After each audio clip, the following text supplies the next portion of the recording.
Hello everybody, back here again for our vlog a day, and today is Wednesday the 11th, and today was a lovely, beautiful day to be alive. Didn't get a lot of sleep again, did better than last night, but still not great. This Rottweiler is kind of a pain in the ass, so it is what it is. I'm hoping, I got some more dogs coming tomorrow, hoping that maybe they'll play and wear each other out more and distract each other, and maybe the dog will sleep a little better overnight. But I do have the fear that it's going to be the opposite, and she's going to be more nervous and more concerned and more, I don't know, just more antsy overnight, and it's going to make it worse. But it is what it is. So it's one of those things that's part of the job that you never know until you get a dog here to actually figure it out. And it's one of those things where last minute situation, father's in the hospital and so on and so forth, that normally I would like to have seen, because she's a little bit on the antsy side of the meet and greet. I would like to have done like a test run, like a single overnight type thing, but didn't do it, and just part of life, I guess. So I got this morning way earlier than I wanted to, with much less sleep than I wanted to, but got a few things done. Got the dogs outside. Besides, there's only the two of them here. It's easy to get them fed, all the good fun stuff. And then did give them melatonin last night, which seemed to help a little bit, but I don't know if it did or if it was just the fact the dog was here for a second night, so it wasn't quite so bad, but who knows. So I went ahead and got that done, and then from there, wife was ready to go to work. So basically I just kind of hung around until then, drove her to work, dropped her off at the office, got her all situated and set up where she needed to be, and then headed back out. And from there I went down and got a haircut, which wife hasn't noticed yet. And I'm sure it's one of those things, she's like, oh yeah, I noticed, I just didn't say nothing. And I'm like, well, if you don't say nothing, then I don't know you noticed. So I always kind of make a bit of a joke. It takes her to find and figure out I got a haircut. But from there, I went down, got a haircut. Then I went over to the insurance company to talk to them about my homeowner's insurance, because I now have a new roof on my house, which is one of the reasons why they dropped me for the age of the roof when I bought the house, even though they approved me, and it's just sucks. So got there, spoke to the young lady, said I want to talk to Stan, and she's like, well, he's pretty busy and blah blah whatever, maybe I can help you. And I said, well, last person that helped me here completely lied to me and screwed me up and messed up a bunch of shit, and then everything I was saying, like, this doesn't sound right, then went back, finally got a hold of Stan and said, hey, and it's like, oh, that's all wrong, none of this is right. And I'm like, okay, well then you need to fire that person, because that person makes me want to never do business with you and your company again. And that person has since been fired. I doubt because of me only, but because he was just an incompetent piece of shit. So I informed her of this, and she said, oh, I'll take care of it, blah, blah, blah. I said, one thing is, if you don't know something, don't lie to me. If something don't sound right, something don't make sense, go get the right answer from the guy who runs this place, the franchise Stan, who has been doing this forever, and don't think, well, I took a 6-month course, I got the answers. So we start going through, and I end up on Citizens Insurance, which is not a big deal. But Citizens trying to get rid of people because they got like 14 times more people on there than what they thought they wanted. And it's getting out of hand because there's been so many, nobody put a stop to all the insurance fraud for the free roofs and all that shit. And all the insurance companies left. So now they've written the contracts that say if your roof, some are 10 years, some are 15 years. Even if you have a 25 or 30 year warranty shingle, they're saying if your roof is 10 or 15 years old, they will not give you insurance on your entire house. Partly because the law was so easy and open to manipulate. You go up there after a small hailstorm, your inspector goes up with a ball peen hammer to do the inspection and goes, look, there's hail damage there and there and there, so now the insurance company has paid for a whole new roof. Well, a new roof down here, you're looking 20 grand sometimes, sometimes a lot more, depending on what it is. So you're paying a, say, $2,500 or even a $5,000 a year premium on your entire insurance policy. And then in one day, an inspector says you had hail damage, and they're stuck paying 25 grand out, which means the next 5 years, just to break even on you. So everybody's insurance is going up. So they basically had looked into the whole thing. Citizens did a check, and if they can find somebody else that will insure your house for, I guess, 20 or 25% more than what they're charging you, they're going to force you out. So I'm like, okay, no big deal. It's all good. Went ahead. The one they quoted me was like 3 times the cost. It was well over double, almost 3 times the cost of what Citizens was going to charge me. So definitely was not a problem. But now I got a brand new roof. I should be able to get similar or equal insurance through State Farm. So stuff and get the whole quote, get it all done. And she's given me, trying to keep the quote low near Citizens, she's given me less value on my house than what Citizens has by like 50 grand. And on top of that, I've put like 65,000, actually about 80 grand into my house over what I bought it for. So I'm actually underinsured right now on my house, which I don't really give a shit because the chance of being a complete and total loss on my house is pretty slim. And I think I could rebuild a house for what the payoff would be if I took the cash and just rebuild it for that. There's a lot of things I would change in my property, but so I'm fine with that. But now you're giving me like 50 grand less than Citizens quote me on the house, which is now like 100 grand less than I have in the house. So I'm in this house for well over 400 grand now. And people are like, comes back and the quote is 33%, actually it's like 28%, whatever the hell is the exact math, but over 28%, almost 33% more than what Citizens charge me. And I'm like, so I'm getting less coverage and I'm paying 33% more. I'm like, why the hell would I even switch to you guys? Like, she's like, I don't know. I'm like, okay. In the process of getting all this figured out, they're telling me I have to have somebody come back out and inspect my roof. My home inspector who did my home inspection, I bought the house, did the 4-point and the wind mitt. They're telling me to come back out and re-inspect it for the wind mitt to get the deduction. And I go, no, I don't. And she goes, yes. I said, no, I don't. Wind mitt, you guys checked for hurricane straps. Those were untouched. Nothing changed. So that does not need to come back out. You guys are checking to make sure my decking, the plywood on top of the roof, had long enough nails to hold it down. Part of the deal, which he marks the marker and writes it down. That didn't change. I replaced no decking, so no change there. And there's zero inspection for the shingle itself except for age, which is brand new. I have a permit. I have a permit number. I have a receipt, and I have a signed off permit number saying it was finished and done to city and state codes. So there's absolutely zero problem. There's no way I'm bringing this guy back out. She goes, well, then you won't get the discount. I'm like, yes, I will. And she goes, no. I'm like, I'm not going to make this guy drive over. And she goes, no, he don't actually have to come over and inspect it. You just have to email him a copy of the receipt. Then he'll email us a copy saying he signs off on it. I'm like, no, 100% will not do that. So you're telling me that you don't trust me. You're telling me you don't trust the city inspector. You're telling me you don't trust the roofing contractor. You're telling me you don't trust any of these people in order to do this, but you'll trust the other guy you've never met that you don't know because I sent him information that may be false. He then sends it over to you and you guys say it's fine. She goes, well, it has to go through him. I said, no, I don't. I won't get the discount. I'm like, go fuck yourself. I'm like, there's no way this makes sense. That's like saying I went and got my car inspected for safety on the highway because some states require that. They check my brakes, they check all my lights, all my horn stuff. And then 3 months later, I go get brand new tires. And you're telling me in order to keep my safety inspection, because I got new tires, I have to go get my car re-inspected. And she goes, yes. And I go, no, not gonna happen.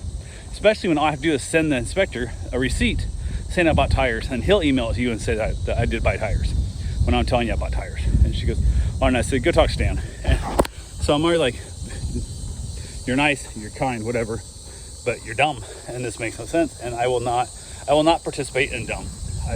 I'm getting to the point in my life where I will not participate in dumb. I get annoyed by it, really pisses me off, can't do it. And it makes me think, man, I want to move out to the woods, in the backwoods of Tennessee, in the mountains somewhere, grow my own damn crops, and live off the grid type shit. I'm just like, you people can all go to hell. So Stan comes out and tells me, yeah, they got to do it. I said, no, never going to happen. I said, nothing changed. He goes, oh, if that's all the case, yeah, you don't need to do it. I go, hello, you just want me to pay a guy $180 to come out and do the shit that he just did a year ago when I bought the house, and nothing changed on it. You want to pay a guy $180, which is out of my pocket, which is wrong. Not in the world, it's not going to change my life. But why am I I hate waste. I'll burn $180 in the backyard. I won't give a shit about that. I'm not participating stupid anymore. I'm not doing it. So I got that whole thing all figured out, blah, blah, whatever, yada, yada. And then they said if I'd had the full glue down underlayment peel and stick, I would have got another discount, which I don't know if it would or not. Who knows? They're like, oh, 10% discount. But he made it sound like it's 10% on the whole homeowner's policy. You know, it's 10% off like the roof part chunk of this, whatever. So it's not much. Well, it's $1,500 more to put full underlayment of the peel and stick down. Didn't do it. And I said, well, if we did do it, they could send you a receipt to sign off the inspection. He goes, oh no, in order to get that, the inspector definitely has to come out and do it. I go, you do realize with an underlayment, it's called underlayment, and it's under my shingles. They can't see the full peel and stick they have to take the word of the guy who did it. Or you need to tell me, hey, while you're putting this on there, before the shingles on, take some pictures. Because, oh no, the inspector has to get up there. He'll just take a little pry bar. He'll pry your shingles up and verify it's under there. And I go, what? Because yeah, he'll get up there and he'll pry a few shingles up and make sure the underlayment's up there. I go, so you want to have a man come out, compromise my roof in order to pry up shingles? Because even with an overlay of a 3-tab, it's ridiculous. Like, they're half cover. Each one covers half the shingle above it. So you got to peel one shingle completely off in height, which means remove nails, be able to see past the top of the second shingle that's below it, be able to see the underlayment. So you're now, because shingles have a layer of tar that basically melts in. Been hot enough here, it's definitely melted in. So you're breaking my layer. You're going to bend back my shingles, which is going to compromise my shingles. And you also know at the top of my roof where the water will run down my rafters, and God knows where I'll find a leak. Might be weeks before I can find an actual leak coming from when it does leak. On a brand new roof that you want me to bend back, I'm like, I don't need a discount. I'm unwilling to damage my roof in order to get a stupid discount from you guys that's going to compromise my roof in the process. I'm like, this is so goddamn dumb. This is so dumb. So I'm like, the hell with it. And then they tell me if I wanted to go to State Farm, I have to do at least another 4-point inspection, which means they check, make sure my wiring is not aluminum. They check, make sure my my plumbing's not like PEX or whatever. They did a general 4-point inspection. I go, no. I did that a year ago. I bought the house, turned it all into you. It's all good. No, State Farm only accepts those for 6 months. I said, do you think I swapped out all my fucking, do you think I swapped out all my good copper piping and all my PVC piping and all this shit and put in PEX? Do you think I pulled out all my copper wiring and put in aluminum? Like, what the fuck are you talking about? Like, so you're trying to tell me you think I bought my house, I inspected it, it was above code. Everything was great, everything was wonderful, it's all good to go. And then while living there for a year, without insurance from you guys, because you guys wouldn't accept my house, the rope, because you said you would, I went back in and like screwed all this up. She goes, well, you gotta have me come out and do it. I'm like, nope, don't need insurance to State Farm then. Never gonna happen. So I'm like, go fuck yourself. So I'm just like, I'll stick with Citizens. And it sucks so bad because we were trying to find a different insurance company a while back after my motorcycle wreck, because State Farm tried to screw me over. And the other agents I talked to were so much more incompetent than Stan is that I get stuck with a company that I hate. But I hate it less than other companies, and it just makes no damn sense. So it is what it is. But I got done there. From there, headed back to the house, hung out the dog for a few minutes, and then went ahead and reached out to my wife earlier. I was like, I asked her earlier yesterday and stuff, didn't answer. Asked her how late she thought she was working today, because I need to figure out when I can go pick her up and whatnot. And normally I was supposed to walk in some RV dogs. That got canceled the rest of this week, so I haven't done that except for Monday. So it's all good there. And then I finally reached out again, like, hey, what time do you need me to pick you up? Because I was thinking about going out, maybe going for a long run, whatnot, and hadn't heard. She didn't answer me from yesterday, didn't answer me this morning. So I got just, I don't know, just hit me. And I was just acting like a jerk. I was a real asshole. And I mean, not like compared to like people who like hit their wives and shit, not that bad. But for me, I was a jerk. And I basically had just called her. I'm like, when do you want to be picked up? Like, I've asked you this multiple times now. I need to know, because if you decide you think you want to come home at noon, changes what I can do today. I said, this is my first day I've had that's kind of semi off.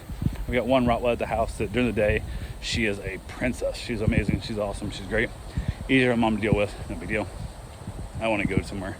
So she answers, she goes, yeah, let's do 4 o'clock. I'm like, okay, cool, 4 o'clock.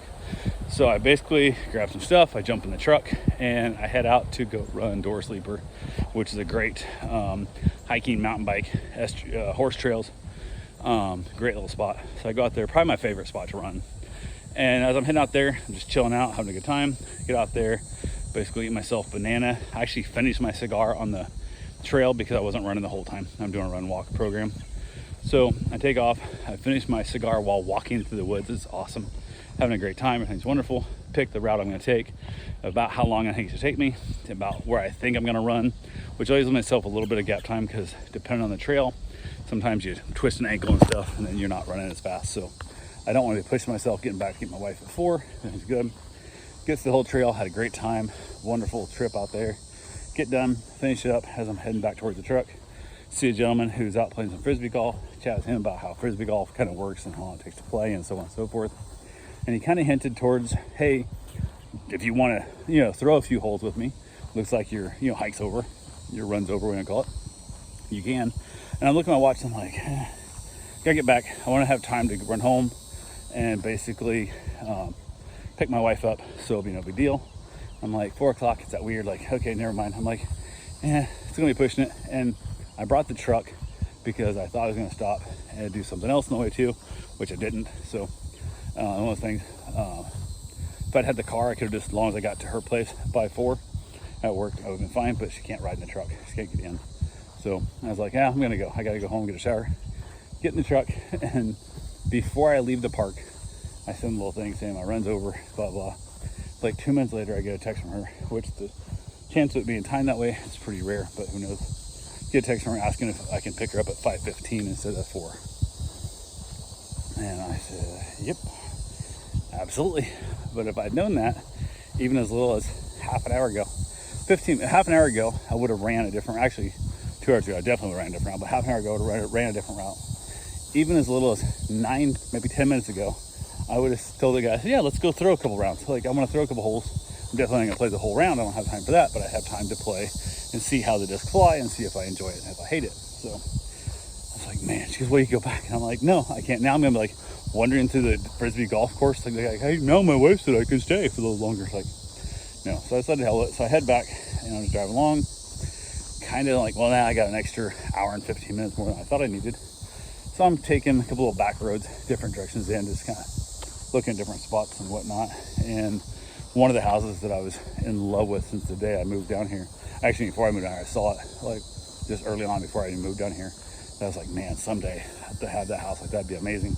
It's not the greatest location in the world, but it's pretty damn nice. And the only thing that make it way better for me is that the road had like a bigger shoulder for being able to like take dogs for walks or go for a run myself personally from that house away. But it's right out there by the trails. It's a beautiful spot. So it went up for sale recently, more than I'd want to spend on the house. It's not a good layout. It's not a good location. Definitely not where we're at. We just bought the house across the street for my father-in-law, so would not work for that at all. Although had that one came up earlier, might have actually had a second house on it that I could have renovated into a in-law suite. But not the case, so it doesn't happen. Doesn't matter. So, but eyeballed it a little bit, choked on it, and then just slowly taking my time driving back. And as I'm getting closer and closer, stop by over by the mechanic shop, checked my Suburban, see how it's coming, and chat them for a few minutes. And then I literally sent herself, my wife's like, hey, can you pick me up at 4:30? It's 5:15 now. And I'm like, shit, yeah, I guess. But okay, so now I'm like rushing my ass back home. So I go rushing home real quick. As I whip back, get to the house, let the dog out, play with the dog for a couple moments, jump in the shower real fast, shower off fast again, dry off, and then race to work and get there at 4:31, I think it was, or something, 4:28. I was right about time. But I'm like, God damn, you gotta be kidding me. Like 3 different times you screwed me with time today. 1, not tell me when you want picked up. 2, things changed. What was, there was a meeting, turned out the meeting got canceled inside of the meeting, it wasn't having a meeting, and back and forth, and it's all just a pain in the ass. So, but it's one of those things. I was in a pissy mood about losing my semi-day off. Had a chance to actually go do something with only the one dog here. That during the day, like I said, she's super easy to take care of for this day. Nighttime pain in the ass. But got my run in, checked in my Suburban, and got back to the house in time to get a shower and get back and get her. So it worked out fine. Got her home. I was hungry when I dropped her up to go shower real quick. So I told Mom that she wanted to go ahead and start dinner, and we could eat like 5:30, because I thought that'd give me enough time to basically make sure I get her home and whatever she might have to do before she gets home for us to eat. And as a kid growing up, we ate at 5 o'clock every day, no matter what, 5 o'clock every day. And I've determined as an adult, I hated that. So I don't eat at 5 o'clock anymore. I don't care. I'll eat at 4:45, I'll eat at 5:15, but I don't eat at 5 o'clock. It's just dumb rebellious bullshit of myself, but it is what it is, and that's what I do. So it can't be 5 o'clock when I eat. But went ahead, knocked out. We had a chicken cheese enchilada thing, whatever. Mom was buying a blackened casserole thing, whatever, I don't know what it was, that she never ate. I didn't really care for. Karen kind of liked, but it wasn't great. And I said, well, instead of buying shit that I don't really care for, my wife don't really care for, and you won't eat because you say it's too spicy, why don't we try something completely different? So we ended up with this, and it was, I liked it better than they did, but they didn't like it. But I also doctored mine. I put some salsa and stuff on it, kind of doctored the flavoring up instead of eating it straight out of the pan. But it is what it is. So had that, watched a little bit Frank and Gracie, Grace and Frankie. Oh, I can't get that wrong. And then headed outside, let it 3D printer a little bit, enjoyed myself a cigar, and a beautiful evening. Finally wrapped up, headed in, and then of course the Rottweiler didn't want to go to sleep again. So gave her all the melatonin and did not, I don't know if it helps or not, who knows. But she was licking and she was scratching and she was just pacing and just kind of being a real pain in the ass. But it is what it is. So anyway,